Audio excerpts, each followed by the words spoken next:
What up, Pod Squad? Welcome back for another long-awaited edition of Mondays with me, Huff. Mostly a playoff edition here. Just wanted to bring you guys some quick thoughts before the two games kicked off for the beginning of Wildcard Weekend, and we'll cover a little bit of my initial thoughts, and then we'll get into tomorrow's games in another episode. But first off, apologize for myself looking like a baby. I shaved, and that was a mistake, so ignore that, but bear with me. We've got the first game in about an hour and a half kicking off with the Seahawks at San Francisco. For those of you that listened to our last episode, you know that I personally am very, very high on the 49ers. I think they're the most complete team, head to toe, basically like well-coached offense, pass rush, which is key, tons of weapons. Quarterback play has been surprisingly good, so them against the Seahawks that kind of everybody forgot about after the crazy Lions versus Packers game. That was the most focus. But Seahawks are the 7th seed. I believe the Seahawks are a 9.5-point underdog coming into San Fran for this afternoon's game. So heavy favorites with the 49ers. Recent history, Pete Carroll does have Shanahan's number to an extent. I believe he's 8-4 against him in the last 12 matchups. So don't be surprised if Pete Carroll has some tricks up his book. They're not going to go away quietly by any means, so I expect this game to maybe start close initially. I could even see Seattle getting up to an early lead, scoring first, so we'll see what to watch for. I don't think this is going to be a blowout by any means, at least initially, but we're obviously talking about Brock Purdy being Mr. Irrelevant, becoming Mr. Relevant. I've been very, very high on how he's been doing. I've been saying how he's playing his way right into the quarterback conversation for San Fran next year, so giving them a lot to think about it, and it all starts today. Assuming he can win, put at least a couple of wins together, get him to the potentially NFC title game, I think that goes a long way. So he's going to be the main focus for a lot of people to watch for today, how he handles it, being a rookie, and just any time a quarterback's younger and in the playoffs, it's easier to shake them. But don't forget, Geno has also never started a playoff game in his career either, so it's not like he's got a ton of experience on his side in the big moments. So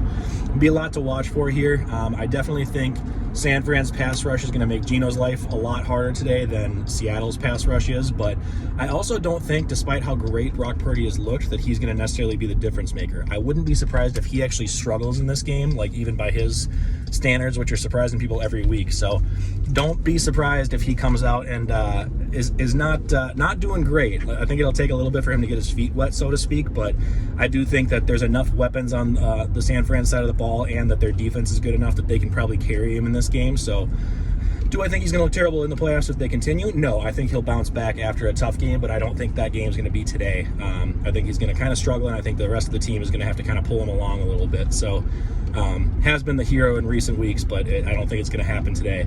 On the other side of the ball, the big X factor for me is going to be just whether Seattle can handle the San Fran pass rush with Bosa and those guys. So if they're getting after him consistently, Geno can move, but if he's getting hit a lot, it's going to be very, very tough for Lockett and DK Metcalf to really make a difference. Kenneth Walker obviously is playing, but he's been banged up in recent weeks, so I don't expect them to be able to rely on the run game much. I think San Fran's going to do that exactly and do it heavily, so expect them to control the game, but because it's running, I don't think they're going to be off to an early lead. I do expect them by the end of the game, though, to make this a pretty easy win. I think by fourth quarter, you're going to see them up by 10-plus points, so I would take the over on the money line here for at least San Fran covering the 9.5. I think obviously CMC is going to be great. The Seattle defense cannot stop running backs well, but also don't be surprised if Elijah Mitchell has a really good game. He looked great last week, and yes, they were rushing CMC, but San Fran has their hopes set on a long-term playoff push here, so I expect them to rush CMC when they can, and historically when the two of these guys played together earlier in the year before Elijah went on the IR, he was getting a good amount of the carries, so I would expect him to probably get like 30 to 40% of the share, which is higher than I think people would maybe expect. So if he ends up with 60 yards and a touchdown or something like that, that would not surprise me at all. So yeah, long story short, going with San Fran. They're one of my kind of favorite picks to go in my personal bracket pretty far this year, so we'll see what happens in the initial game. Going to the later game tonight, we've got probably one of the most coin flip up in the air games that people are looking at in the playoffs this week. The Los Angeles Chargers that made it into the playoffs for Herbert's first time in his career, coming in as the 5 seed, the wild card, going up against the Jacksonville Jaguars, who won a divisional battle week 18 at the start of last week. So Jaguars obviously took the division home. Trevor Lawrence is in the playoffs for the first time in his career as well. So again, all 4 quarterbacks today have never started a playoff game before, so that's pretty exciting. You would give the edge probably to Herbert out of the two of these guys as far as quarterback play, though he has not lit it up necessarily this whole year. I think he's still got the skills to do it. And Jacksonville's pass defense is a lot worse than the Chargers are. Not that the Chargers are top end or anything either, but I think Herbert will be able to move the ball pretty well at will. I expect them both to have pretty good days today.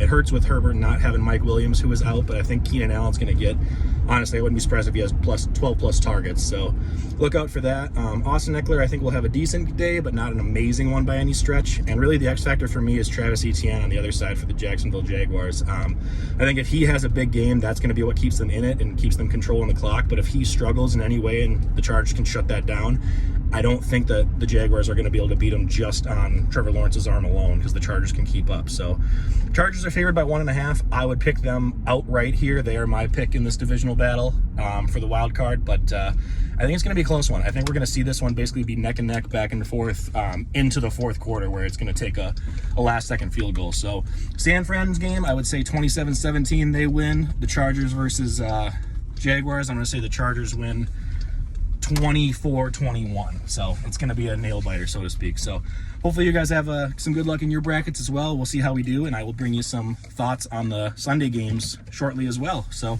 thanks all for tuning in. Make sure to catch our episode next Tuesday night. Thanks, Pod Squad.